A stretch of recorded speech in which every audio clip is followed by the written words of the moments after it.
अस्सलाम वालेकुम। आज की हदीस मसनद अहमद से ली है और इसमें हज़रत उस्मान गनी रज़ी अल्लाह ताला अन्हु के हालात से मुतल्लिक हदीस है। हज़रत मूसा बिन तलहा रज़ी अल्लाह ताला अन्हु कहते हैं कि मैंने देखा हज़रत उस्मान गनी रज़ी अल्लाह ताला अन्हु मिंबर पर तशरीफ़ फरमा है। मुअज्जिन इकामत कह रहा है और वो लोगों से उनके हालात मालूम कर रहे हैं और अशिया की कीमतों के निर्ख दरियाफ्त फरमा रहे हैं। इस हदीस से हज़रत उस्मान गनी रज़ी अल्लाह ताला अन्हु की शफ़क़त के पहलू का ज़िक्र भी मिलता है और इससे हमें कुछ सबक भी मिलते हैं।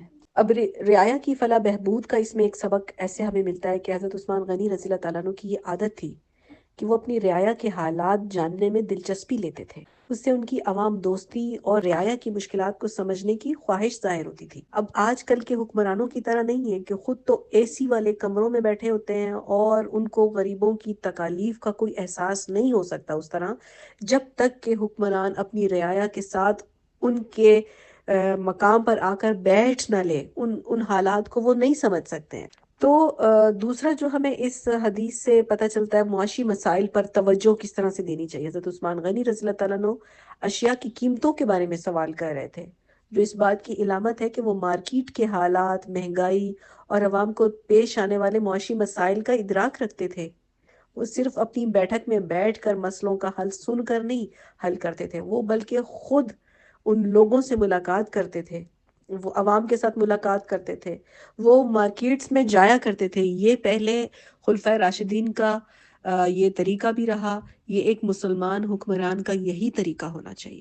अब तीसरी जो हमें इस हदीस से एक बात पता चलती है वो ये है कि एक खलीफा होने के नाते हज़रत उस्मान गनी रज़ी अल्लाह ताला अन्हु ने न सिर्फ दीनी अमूर बल्कि दुनियावी मामलात में भी अपनी जिम्मेदारी को पूरा किया है।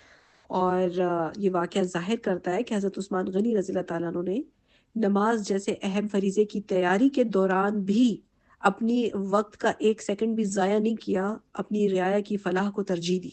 तो इसका तारीखी पस मंज़र भी हम देख लेते हैं कि हज़रत उस्मान गनी रज़ी अल्लाह ताला अन्हु का जो दौर खिलाफत रहा है, वो मुसलमानों के लिए बेशक तरक्की का दौर था, लेकिन साथ ही साथ हज़रत उस्मान गनी रज़ी अल्लाह ताला अन्हु को बहुत सारे चैलेंजेस का सामना करना पड़ा। मसलन मुआशी अदम तवाज़ुन हो गया, सियासी इख्तिलाफात बहुत ज़्यादा पैदा हो गए। तो इस हदीस से उनकी कायदाना सलाहियत का भी हमें पता चलता है, अवाम के लिए उनके दिल में कितनी हमदर्दी है और उनके बेहतरीन इंतज़ामी तर्ज़ अमल की वज़ाहत हो रही है कि वो अपना वक्त ज़ाया नहीं कर रहे थे। मिंबर पर बैठे हुए भी लोगों के मसाइल का हल निकालने की कोशिश कर रहे थे और हल निकाल रहे थे। फिर फ़िक़ही नुक्ता नज़र पर भी हम अगर थोड़ी सी बात कर लेते हैं इस हदीस के हवाले से, वो ये है कि नमाज और दीगर अमूर का तवाज़ुन अगर हम देखें तो इस हदीस से ये भी सीखा जा सकता है कि नमाज जैसे अहम अमल के दौरान भी ज़रूरी दुनियावी अमूर को नज़रअंदाज नहीं किया जाना चाहिए।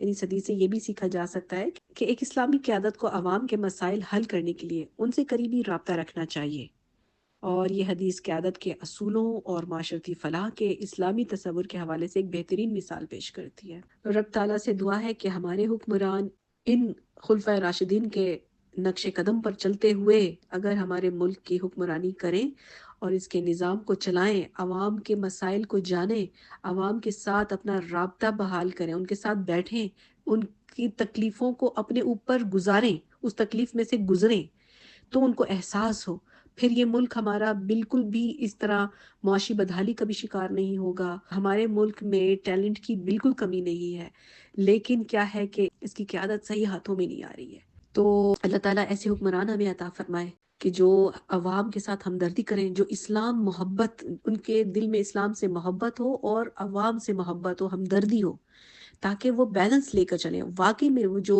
हुक्मरान या खुलफ़ाए राशिदीन थे, वो खुद को खादिम समझते थे रियाया का। तो आज के जो सिर्फ़ हुक्मरान हैं, कहते हैं कि खादिम है, लेकिन वो खादिमों जैसी खिदमत नहीं करते अवाम, बल्कि अवाम के ऊपर बोझ डाला हुआ है। तो बस अल्लाह पाक हम लोगों के ऊपर रहम करे और हमें अच्छे हुक्मरान अता फरमाए और अवाम भी हमारी बेहतर हो। तो ये उसी सूरत हो सकता है कि जब हमें हमें दीन की समझ होगी, हम इस्लाम के करीब होंगे। हमारा दीन बहुत अमन वाला और बहुत बेहतरीन दीन है, जिसमें ज़िंदगी का और आखिरत के हर पहलू के ऊपर आपको रहनुमाई मिलती है। तो जब हम सब मिलकर दीन के ऊपर काम करेंगे, दीन को समझेंगे, अपनी जो हमारे पास हिदायत की किताब है कुरान पाक, उसको हम उस पर गौर करेंगे, उसको समझेंगे, उस पर अमल करेंगे, प्यारे नबी सल्लल्लाहु अलैहि वसल्लम की अहादीस को मानेंगे, उन पर अमल करेंगे, تو ہماری زندگیاں آسان ہو جائیں گی۔ بحیثیت عوام ہم اپنے جو فرائض ہیں ہم ان کو بخوبی سر انجام دیں گے، اور بحیثیت قائد بھی ہم اپنے فرائض کو سمجھتے ہوئے بخوبی سر انجام دیں گے۔